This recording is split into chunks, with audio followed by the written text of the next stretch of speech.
we have Dr. Asta Chada back from Kyoto. She is the PhD graduate from Ritsumeikan Asia Pacific University's Graduate School of Asia Pacific Studies, and she's currently at the Ritsumeikan University Department of International Relations as an associate professor. She has recently published her very first book from Routledge, and that's on less than 1 year of her graduation. She already had a book contract, and slightly after that, the book is already out. So I am very impressed by the speed, like a bullet train she took from, well, this time she came by ferry boat, but very fast pace of production, very impressive.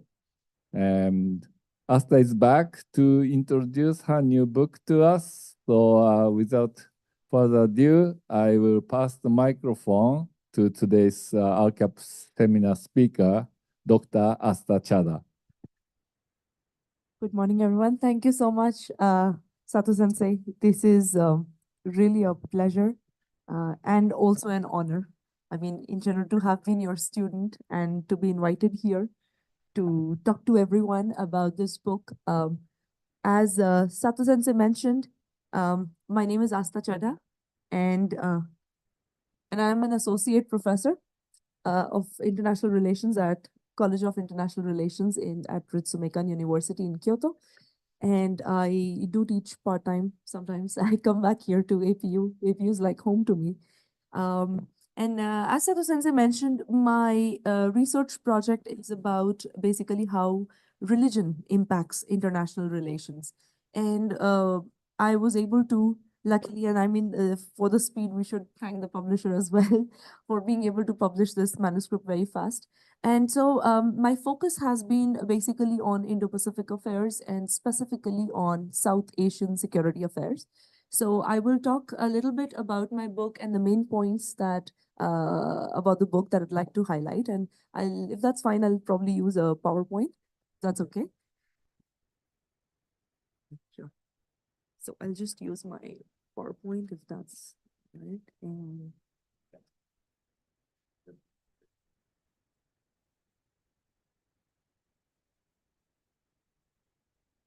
Okay, so well, my book is called Faith and Politics in South Asia, and it was published on November 18, 2024. And as you can see, even though I talk largely about South Asia for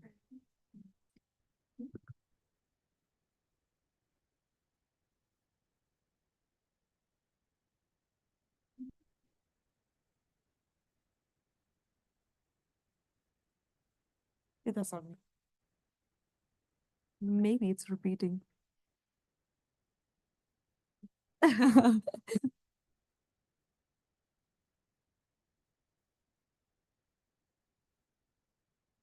Yeah, maybe we'll just, sorry, this just a second.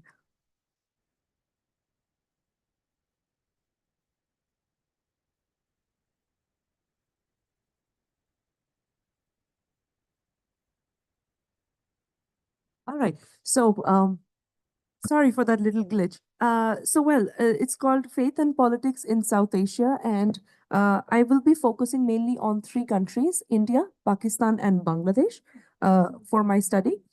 And so I begin this book by asking a question and posing a challenge to myself as a researcher, saying we need to create a space for IR with religion in it. And how exactly we do it, right?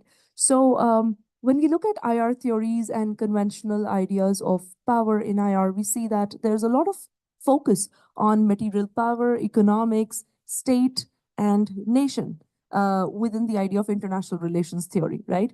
And hence there is very little room in so-called secular IR scholarship for considering religion as an important factor or as a key factor, right?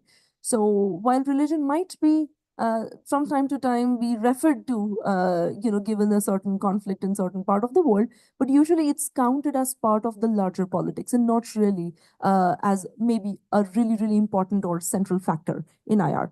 And why is that? That's because the idea of modernization and the whole modernization thesis suggests that secularization was a key to nation states, which meant in general that when states do foreign policy making, when states do strategic thinking, they don't think about religion. They are very secular in that sense, right? But then we also see a move again to religion. What do I mean by that? I mean that we do see that religious conflicts keep erupting from time to time. So are they all entirely political? Is there nothing religious about it? So let's explore that. And so I went into the literature that talks about religion in bits and parts, and I found that you can largely characterize them as three different groups. So the first group talks about incorporating religion in existing IR theory and international relations. The problem was that in that group of scholarship, there was almost no consensus on what theory really could sufficiently incorporate religion as a factor. The second group of scholarship was the ones that proposed a religious IR theory. So there were ones proposing an Islamic IR or a Christian IR, right? Or a Hindu IR or a Buddhist IR. The problem again is that which religion is capable of incorporating all of the other religious IR theories. If we continue to segregate IR theories by religion, there are going to be too many of them, and none of them talk to each other really. So which religion can really incorporate everything that we have to say about religion? And then lastly, the third group of scholarship was the post-secularizing IR scholarship that said, we don't need to talk about religious IR theories. What we need really is to post-secularize the whole discipline. While the discussion was really enlightening, there wasn't a lot of clarity on what approach to take. How do we do that exactly? So the problem has been identified, but there is no consensus on how exactly do we make space for religion. And that brings me to my research question and how I'm trying to address the gap in literature using through this book. And what I propose is that we should not see religion as just mere approaches to God and supernatural or spiritual, but as readings of history and frameworks of understanding and characterizing the material worlds, right? So basically, religion then becomes a historical discourse. It becomes an interpretation of history, right? And then we need to see how religions read the world, how religion reads politics. So instead of us doing the conventional IR, wherein we see how politics are using religion, I try to invert it and see how religion is looking at politics. And I do that by analyzing the role of this historical reading in domestic and foreign policy. And that leads me to two main research questions. One was theoretical. How can religion be factored in IR theory and international relations? And an empirical question, which was how has religion impacted and shaped South Asian international relations? So as I mentioned, I was focusing mainly on South Asia and mainly the countries of India, Pakistan, and Bangladesh. So first to the first question, which is a theoretical one. How can religion be factored in IR? And I propose a concept called exegesis. And what is exegesis? Exegesis actually is a theological concept wherein the Bible or any such book that is about religion or a holy book, it is read and interpreted, right? And usually there are authorities that interpret those books, but then sometimes there are scholars of theology who do read these books and they interpret them, and then they also provide some sort of a critical interpretation. So for our purpose in international relations, exegesis is not just about reading one book. Exegesis is an interpretation of religion as a historical discourse. It is a practice, it is a process conducted by foreign policy makers, by policy actors. And what does it do? It sets the narrative for religious, which is the self, and the other, which is the non-religious. So in any religion, there is a category of people within that religious group and people outside of it. And when policy actors do exegesis as an exercise, they are able to categorize not just people, but also states in their worldview as to what is the self and what is the other, right? And then there is a contextual boundary for discursive universe to link the intelligible with the unperceivable. And what do I mean by that? I mean that when we just restrict the discussion of religion with God and supernatural, it becomes really beyond our five senses kind of an experience that somebody is talking about in some book, right? But to make it more accessible to people, we are talking about setting a certain contextual boundary when we interpret history through religion. And lastly, there is a simultaneous study of religion as well as history within IR. So what I'm proposing is that history and religion are in a way analogous. So you cannot access the past because it's already gone. What we have access to is historiography. Similarly, whoever wrote some book in the past talking about some god, that is really lost in its true essence. What we are left with is interpretations. And hence, those critical interpretations are really central to religion when we look at it from an international relations perspective. And so if you look on the right-hand side, it shows us that there is a whole, which is an international system. And then there are certain intervening variables. And this is talking through a neoclassical realist framework, which could be national identity, domestic politics, strategic culture. And then the outcome is foreign policy. And what I'm proposing is that if you look extremely towards the right, it shows a certain degree of generalizability as we go from domestic politics to entirely international politics. And so the very direct impact of religion also seems to be waning away. So we see a lot more impact of religion and exegesis in intervening variables. And it is slightly diluted when it comes to foreign policy because there are several considerations. And then when we look at the international system as a whole, it might look very, very diluted on the whole. Now, to my second research question, which was the empirical one, it asks, how has religion impacted and shaped South Asian international relations? And within that, I ask myself three more questions. One is, how has religion impacted the mutual perceptions in South Asia among the three countries, which are India, Pakistan, and Bangladesh? Which means, how has religion impacted how these three countries see themselves and each other? The second question is, what are the conflicts and convergences in the post-colonial secularist identities of India, Pakistan, and Bangladesh as caused by religion? So in simple words, it means, how did religion really impact their post-colonial secular identities? And then thirdly, how has religion manifested in the foreign policies of these three countries? And how, in turn, that has impacted a regional security architecture in South Asia? So for the first question, I look basically as how these three countries understand their past as understood through exegesis, which is a critical interpretation of religion as a historical discourse. For the second question, I look at how they interpret the idea of religion and secularism in their domestic politics. And then thirdly, how does all of this translate into foreign policy and how that impacts in general the regional architecture of South Asia? All right, so this is for the first question.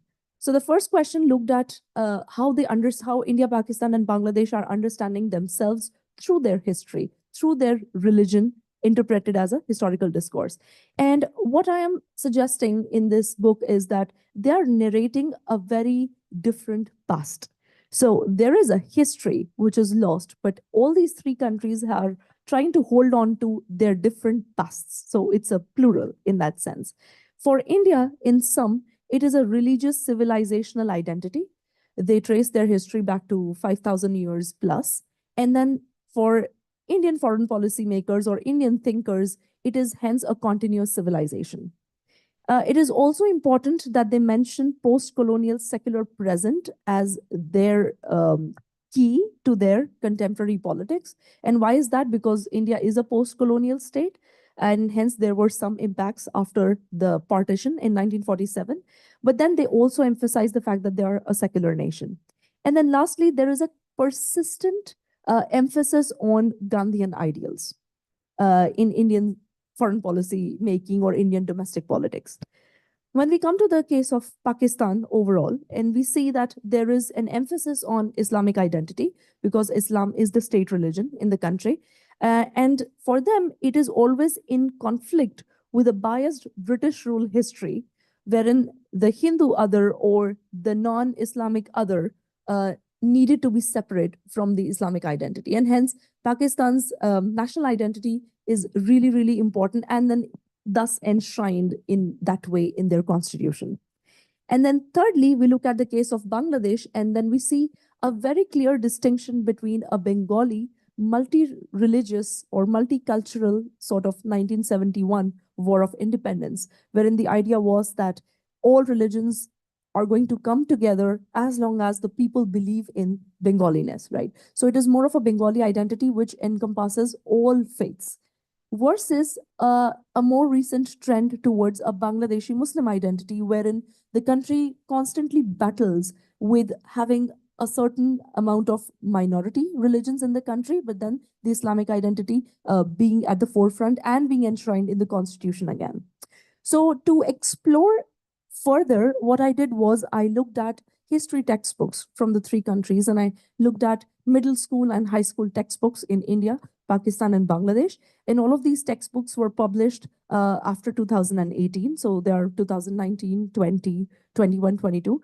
And I basically summarized what I found in short on this table that you see on the slide. And we find that in the case of the three countries, they trace their history to very different historical roots. Now, why is that important? That's important because before 1947, they were the same landmass. They were together under the British rule. And even before that, if we trace back in history, there never really has been one constant, let's say, thread or civilization that has extended too long, capturing one region. But they have consistently been connected with their civilizational identity in one way or the other, right? So there was existence of a lot of religions, but at the same time, there was coexistence of a singular Indian sort of pan-Indian or pan-Indian subcontinental identity. But then what we see in textbooks now is that their history, as we trace it back to the roots, is very, very different. And so for India, they go very, very back in history and they trace it back to Vedic civilization 5,000 years ago. For Pakistan, it is relatively more recent in history and they trace it back to Mughal rulers or Turkish Afghan rulers. And in case of Bangladesh, they talk specifically about Muslim Bengali rulers under the Bengali Sultanate, which means that they are looking at themselves existing in history way before the actual existence of the nation state. When we look at how they describe themselves and what are the characteristics of the nation, in India, the emphasis is on being secular and on languages, being a multi-linguistic sort of a civilization, and the fact that all languages or most of the languages in India can trace their roots back to Sanskrit. And language becomes a really, really important factor in the identity of the three countries. Similarly, in case of Pakistan, there is an emphasis on Islam, which should be the marker of the Pakistani identity, and the emphasis on Urdu as the national language. There are a lot of other languages in Pakistan, but then Urdu was at some point in 1947, and after that was imposed, which was one of the reasons why Bangladesh or East Pakistan at that time sought independence. And similarly, in Bangladesh, there is an emphasis on both Islamic but secular identity, because both these words exist in their constitution at the same time, and then in Bengaliness.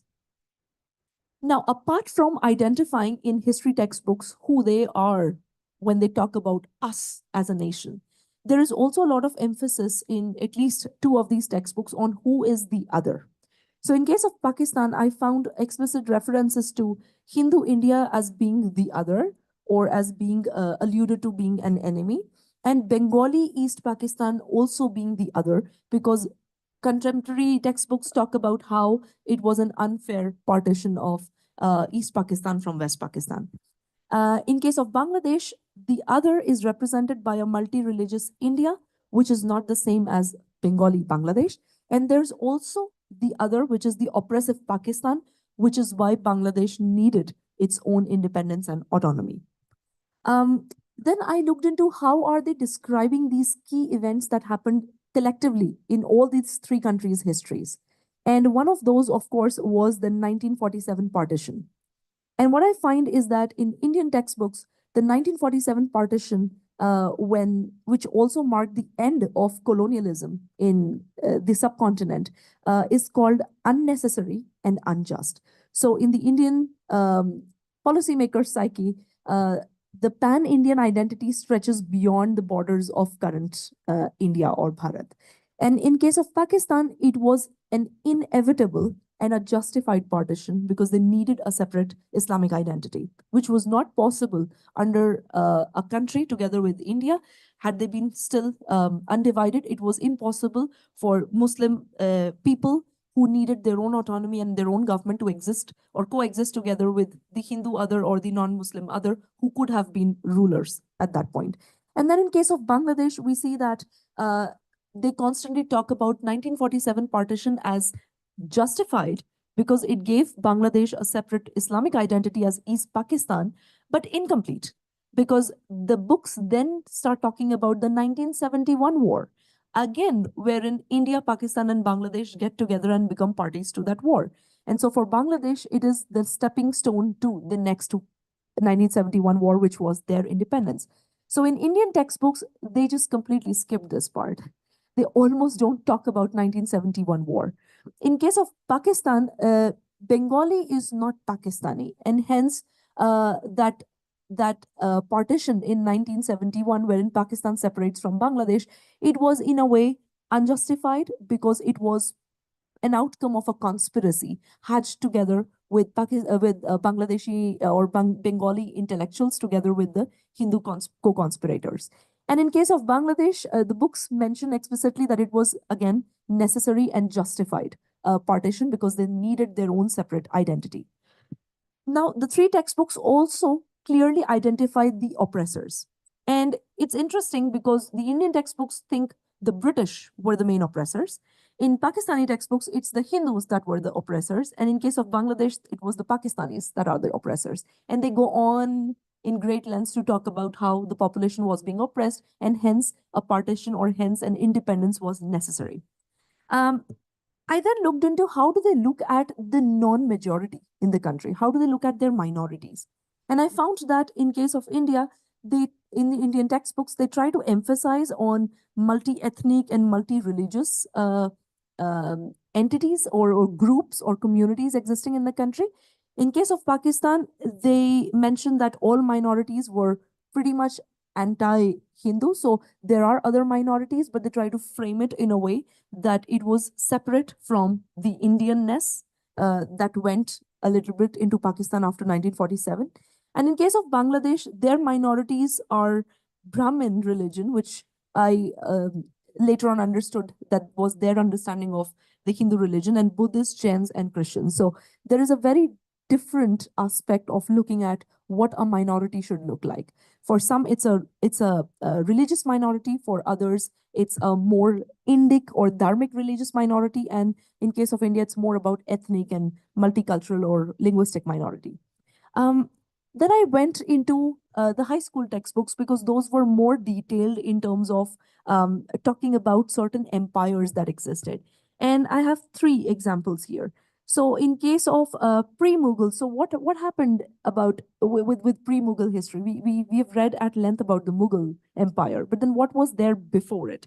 And so in the Indian textbooks, they say the pre-Mughals, pre-Mughal India or pre-Mughal Bharat at that point had a rich history of Gupta Empire, and they talk about so many other different Indian empires that existed in different parts of the country. In case of Pakistan, they say that all other entities or empires that existed in subcontinent were unstable Hindu rulers, and hence Mughals were the most, let's say, powerful, or they were the mightiest to consolidate the subcontinent. And again, in case of Bangladesh, they just mention a non-oppressive 200 years of Islamic Sultanate, which for them was a peaceful period after which the main turmoil begins. So again, they don't really go too much back in history. They have already traced certain points in history that they want to talk about in those textbooks, and nothing is mentioned before that. And about Mughal Empire, in India, they dedicate, in Indian textbooks, they dedicate too much space to talking at length about the Mughal Empire and the religion and the administration, but then there is very little commentary on religion in that sense. In Pakistani textbooks, it is hailed as the golden era of Islam, and that is hailed pretty much as the starting point of why Pakistan would eventually need an independence from India after the partition of 1947. And in case of Bangladesh, they represent Mughal Empire as mainly a power struggle between Bangladesh and Delhi rulers. So present-day Bangladesh and present-day Delhi rulers, and when we trace it back to the Mughal Empire era, and they say that there was that constant friction between those two powers, and hence the justification there is that hence Bangladesh, in a way, kind of already existed with its Bengali identity even back then that did not agree with the pan-Indian identity. And then lastly, they do mention about the British Empire. And for India, it is a very oriental view of Indian history that was promoted during the British Empire. And hence it was very oppressive because it was intellectually oppressive. It was financially oppressive. It was culturally oppressive. In case of Pakistan, the British were anti-Muslim, and they were very appeasing towards the non-Islamic population, which for them, as a collective, they refer to as Hindu. So it was a biased empire right from the beginning. And in case of Bangladesh, they represent the British colonizers as power greedy and co-conspirators together with the British were the Marwari Indian community, which is the business Indian community, who assisted the British to eventually capture all of the region. And then I realized that there was a lot of history that was absent from these textbooks. For instance, in case of India, there is no mention of the Hindu genocide that occurred consistently in pre-Mughal era, in the Mughal era, or even after that. The books are silent about it. They also don't talk about the partition violence. They mention an exodus of populations of Hindus coming from Pakistan to India and Muslims going from India to Pakistan. They don't really talk about the violence and how many people died as a result of that partition. And also, there is very little mention of what happened after 1947. So there's too much emphasis up until 1947 and then slightly after that, but not much, right? In case of Pakistan, there is no mention of the Hindu kings that had been existing for a very, very long time, for those 5,000 years. There is no mention of, let's say, other leaders who at that point also represented current-day Pakistan, for instance, Gandhi, Nehru, and there is no mention of persecution of minorities. So the books are very, very silent on it. And in case of Bangladesh, lastly, they talk a little bit about how people from other religions like the Christians or the Buddhists were also part of the nation, but they're completely silent on how these communities, these religious groups who were also Bengalis, also had their contribution in the 1971 War of Independence. So the books are very, very silent about these aspects. Which brings me to my findings. And the finding for the first question was that contested histories and historical and state narratives through school textbooks show how exegesis, which has impacted the contested memories and religion-based national identities in South Asia. And second, exegesis has also manifested itself in history textbooks through identification, analytic, moral stance, and exhibition modes and stances, wherein basically I try to show how religion is being used constantly in these textbooks to establish a national identity, establish a certain narrative of history, dictate a particular official state idea of who is us and who is them, and also establish a particular state narrative of what really is our past. And then when you put these three together, those three pasts don't match, which brings a big question mark as to why these three countries cannot have a consensus on history, which they have shared for so long. Okay, coming to the second question. My second question looked at how these three countries engage with the idea of secularism. And why? That is because at least two of these countries, Pakistan and Bangladesh, have a state religion in their constitution, right? They have state religion of Islam. So how are they talking about secularism? And when I look at their histories, at the dawn of 1947 and then for Bangladesh in 1971, their leaders clearly stated that this is going to be a secular nation. It might have a majority religious population, but the country is going to be secular in ideals, right? But then we see there is also the existence of religious nationalisms. So in case of India, Pakistan, and Bangladesh, there are consistently political parties or leaders who have clearly demonstrated their allegiance or their bent towards a particular majority religion. So what exactly do these three countries understand by the term secularism? We know that it, in a very crude way, it means state church separation, right? So the religion should be separate from politics. But is it true in the three countries? And what I find is that in the Indian idea of secularism, at least in theory, in the constitution, it emphasizes equality of all religions. It does not really say religion cannot be part of politics. It says all religions have equal rights to be represented, or all religions are equal before the law. So the law cannot discriminate based on religion. In case of Pakistan, they don't mention secularism in their constitution at all. And one reason for that is that in Constitution of Pakistan, they clearly mention the difference between Islamic identity and non-Islamic identity. So it is constitutionally recognized that non-Islamic people, for instance, cannot become presidents or cannot become prime ministers or cannot hold certain positions or cannot do certain economic activities or certain diplomatic activities in the country. That for that, one needs to be a Muslim. And in case of Bangladesh, there is again a clash. Bangladesh says its state religion is Islam, but then it also says it's a secular country. And that creates a lot of friction. And if you've been aware of current or very recent developments in Bangladesh, there is constant debate over whether the country is really secular or whether it is more of a country that holds on to its state religion and a religious identity. And we continue to see that even today there are cases in court wherein people are fighting whether or not inclusion of secularism was constitutional or unconstitutional. And you can see that coming pretty much from here, that there is nothing specified or there is no primacy of one over the other in the constitution. Now, when we look at secularism as a practice, we see that in India, it's an unequal secularism. And why do I say that? I say that because, for instance, in India, it is all right for the state to control temples and to control even the money that these temples get. But then other religious institutions, let's say, for instance, a mosque or a church, they are given over to the particular religious communities. So secularism is understood as a value, but it is not really equal in practice. In case of Pakistan, we see that there is an absence of secularism in practice because of the way the constitution is designed and the way policy happens in the domestic sphere.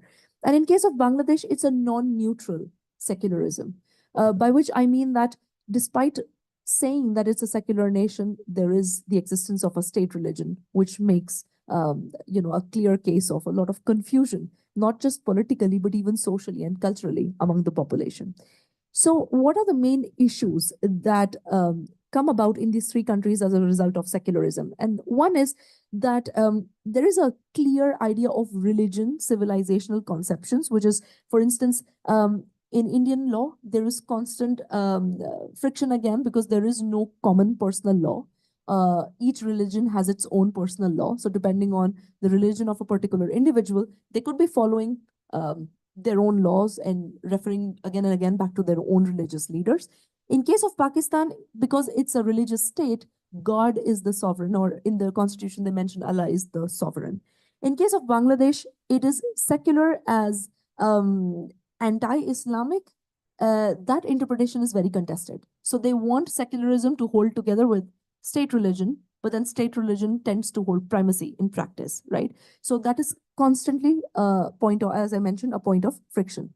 And then there is also domestic opposition. So there are political parties, there are people who oppose the idea of secularism domestically in these three countries.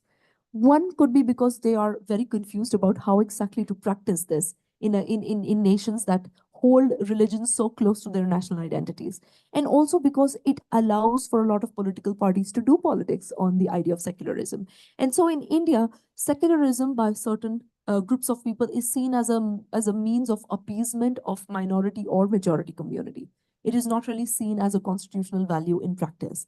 In Pakistan, we see, and also in Bangladesh, we see that certain groups or religious groups feel the very idea of secularism is incompatible with the state religion. So hence its existence in constitution in the case of Bangladesh, for instance, is constantly contested as being unconstitutional or not needed anymore. So what does that tell us about the second question? It tells us two things, and those were the main findings.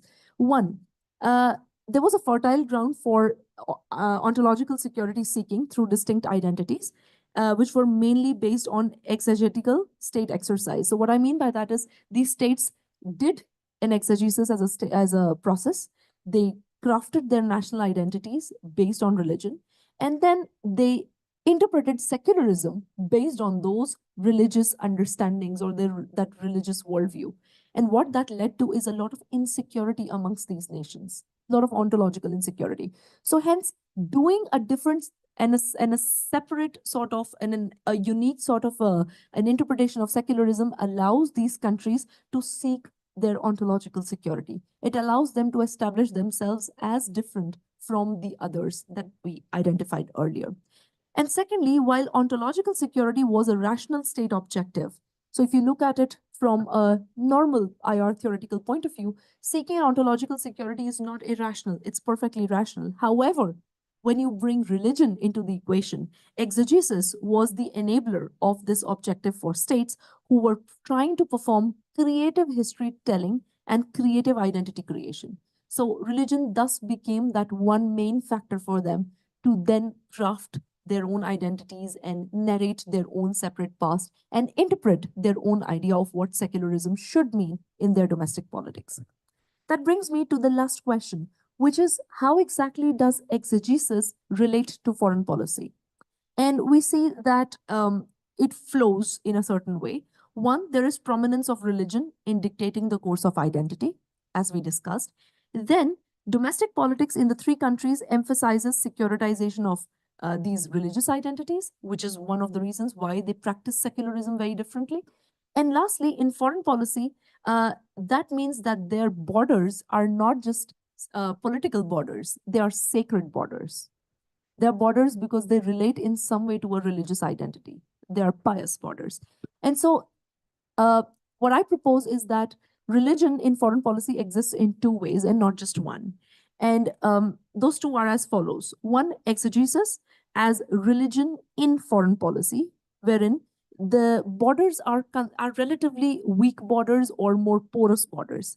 So religion is one aspect of foreign policy to promote some sort of coordination, cooperation with the other states. And one example of that, when I analyzed the foreign policy of the three countries since 1947, I saw that one of those was the pilgrimage diplomacy, which allowed a lot of people, even though they might have migrated after 1947, to come back to their native places, either just to visit their family members there or to visit certain temples or visit certain mosques that were important to them on a religious level. So irrespective of the kind of relationship that the countries had at a state level, people were still allowed to go cross over the borders and visit places of worship.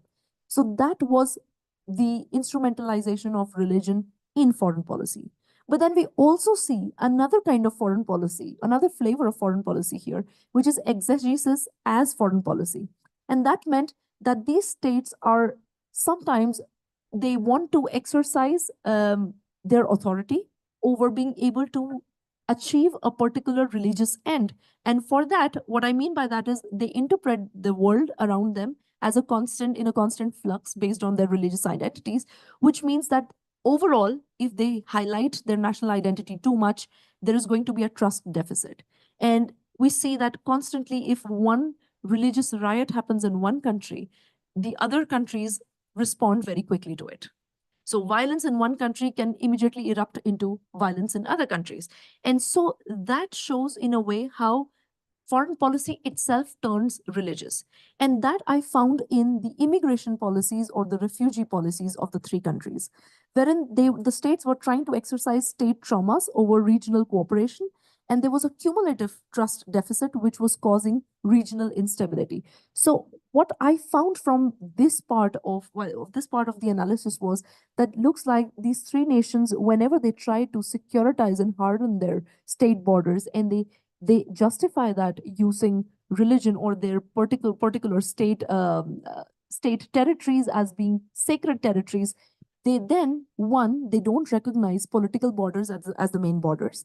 They tend to extend their authority beyond their political borders. And two, they are not able to, or they either suspend dialogue with each other, or at some level, the relationship takes a backseat, or it takes a hit. And that has implications for security, not just among these three countries, but in the entire region of South Asia. And one example of that is SARC. And there's a reason why South Asian Association of Regional Cooperation is not really functioning, because we say that there is no consensus between India and Pakistan in that organization, which has rendered that organization practically defunct, right? And hence, both these countries have sought different kind of partnerships with countries in the region, because there is this impression that all these South Asian nations together cannot work when they're sitting together. So what does that tell us? That tells us two things about religion and foreign policy. One, when exegesis, or a critical interpretation of religion as a historical discourse, is used as a means in foreign policy, which is a hypothetical imperative, as I call it in the book, it channelizes cooperation. States tend to at least make efforts towards cooperating with their neighbors, and it tends to soften the national borders. And as I mentioned, this is done, for instance, through the pilgrimage diplomacy. They promote rapprochement despite religious tensions. So, and this has happened between India and Bangladesh. This has happened between India and Pakistan. This has happened between Bangladesh and Pakistan. But then there is another way of doing foreign policy, which is a categorical imperative. And what I mean by that is exegesis is treated as the very end in foreign policy. And that means that whenever states tend to securitize borders, harden their borders, and then they try to implement a very strict idea of immigration or refugee policy, there is a hindrance in interstate peace. There is a securitization of religion and national identity. And there is a redefinition of national territory as sacred religious territory, which means none of these three states really agree on where are their national boundaries. And hence we see a lot of boundary disputes, because they feel that certain religious population that lives in certain part of another country is their business too. So they speak for them as well, which means they don't agree on where exactly is that state boundary. All right, so when we look at it together, when we look at exegesis in this book together, we find that exegesis is existing as official history and identity in domestic politics, and also feeding into the idea of secularism, right? And then overall, these two together feed into the worldviews of the states, which is then utilized or instrumentalized in looking at the foreign policy. And then, as I mentioned, foreign policy outcomes can be of two kinds. One where there is religion in foreign policy, and then one where the foreign policy is in a way hijacked by religious narratives. So just to summarize, exegesis exists in state identities, which is intellectual and historical rationale for identity creation, and it's a narration of a specific state history. When exegesis is looked at in secularism, states' response to ontological security threat is faced by decolonized nations, which then use these religious identities to interpret basically what secularism should mean for them. And then they propose that as an intended solution to the problem of religion-defined states, which ultimately we saw that secularism did not really solve the problem of religious conflict. And lastly, exegesis in foreign policy is a means to achieve another rational security objective of the state. And in case they are seeking ontological security, there is a broader worldview or soft borders if they're willing to engage with another nation. But when they have a very narrow religious worldview, they tend to securitize and harden their state borders, which means religion then becomes the end of foreign policy, and it sidelines other rational state objectives, which could be working together or doing trade or engaging in diplomatic efforts to reach out to populations or reach out to the leaders in each other's countries, and maybe collectively talk about a free trade agreement in the region, so on and so forth. But none of those are going ahead pretty much because these countries have a very conflicting view of themselves and the other. And then I conclude this book by talking about what are the possibilities and applications of exegesis as a concept in IR, because we do see a rise in religious conflict worldwide. And then I find that it can be indicative and a metaphorical concept to talk about religion and interpretations of religion by policy actors. It can be also subjected to critical analysis to talk about various layers of meaning that exist at different levels of policy making within a country and among states as well. Different exegesis as exercises conducted by different countries might then impact and re-narrate the past. So what it means is states then can choose their histories over time. Even though they are aware that they have had a common history, they might decide to pick and choose, which also means they might decide to pick and choose their traumas, right? And lastly, if we look at it from a foreign policy perspective, it depends whether a state wants to engage with religion as a means to achieve a larger rational objective, or it looks at religion as the foreign policy end, which means it's going to end up securitizing its borders. So I do find a lot of space for applying this concept, maybe when we extend it to the larger South Asia or the Indian Ocean region or to the Middle East. And then we can use this to really, truly understand how religion is really operating, not just as a tool in politics, but also as an interpretation mechanism by states to understand themselves, where they come from, to create a different state identity, and then to talk about ideas of secularism, or with extension to talk about how they're going to engage with the other states, which they call the other and the us. All right, and so here's the book, and it's already out. So if you're interested in the topic, I would be very happy to receive any feedback. Otherwise, if you have more questions or some feedback you want to give me, please feel free to reach out to me on that email ID. Thank you so much. Thank you, Sensei.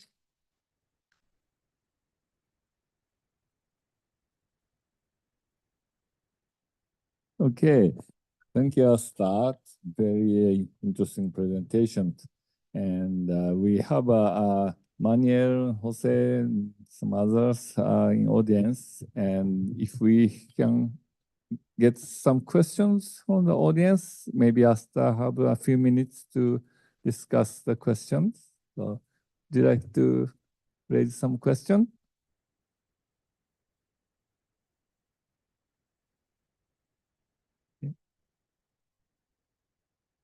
Manuel, Jose.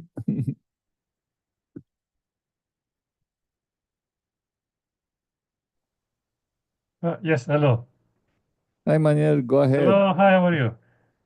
I don't know if you hear me. Yes. Oh, okay. Yeah, thanks for your presentation. Yeah, I mean, this is not really my field. I remember like already your like work, your presentation. So I'm really happy to see the outcome of this. So I don't have specific questions on the content because I feel like every time I learn more. I'm more curious about like your data collection methodology. So how did you like proceed to do this comparative analysis? What kind of documents do you think were the most relevant for you? And also maybe, did you carry out some interviews with anyone from these countries to understand better how did they perceive these concepts that you talk in your presentation? Yeah, this is what I'm curious about. Thank you so much. Yeah, thanks, Manuel. Nice to hear from you.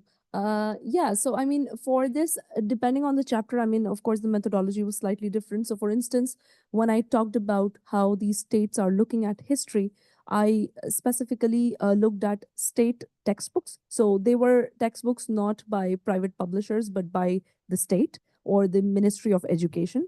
And in all the three countries, and as I mentioned, I looked at middle school and going on to high school textbooks for the three nations. And of course, I was looking mainly at the English textbooks published or in English medium.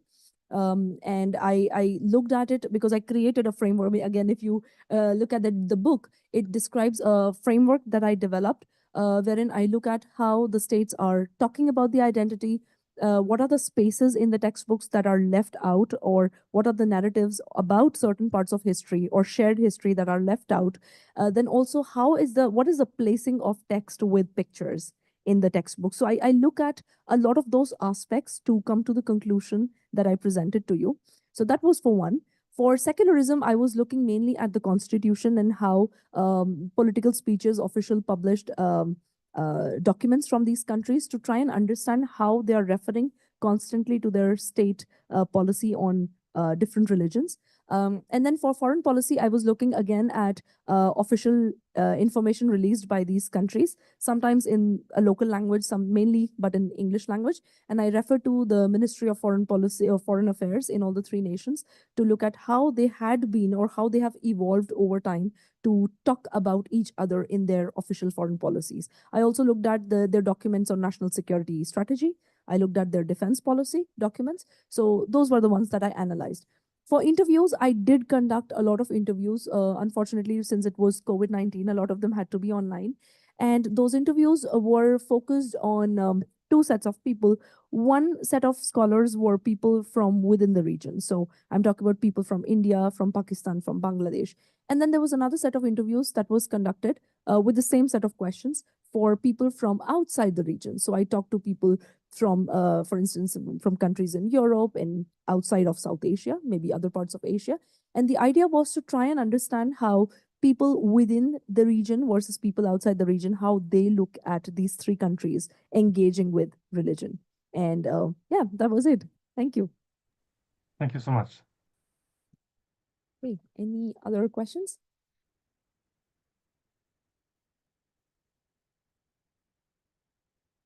Yes, please. I'll give you mic.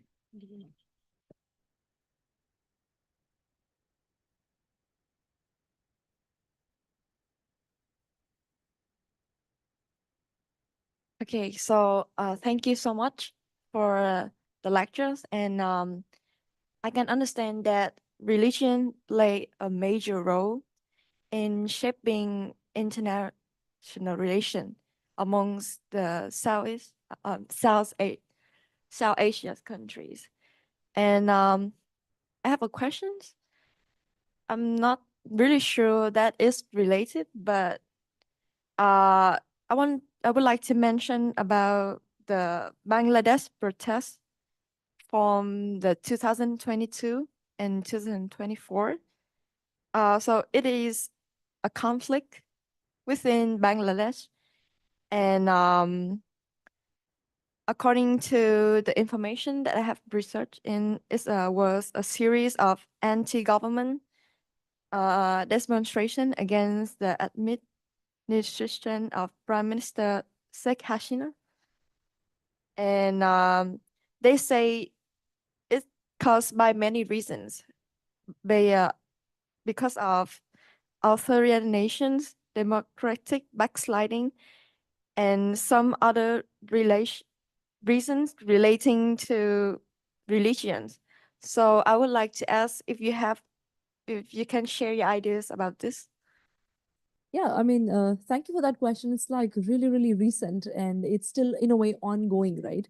So the protest started, like you mentioned, in bits and measure in 2022, but ultimately we saw a kind of a student-led movement and an uprising that culminated in August 2024, ouster of the prime minister, and she basically had to leave the country, resign and leave.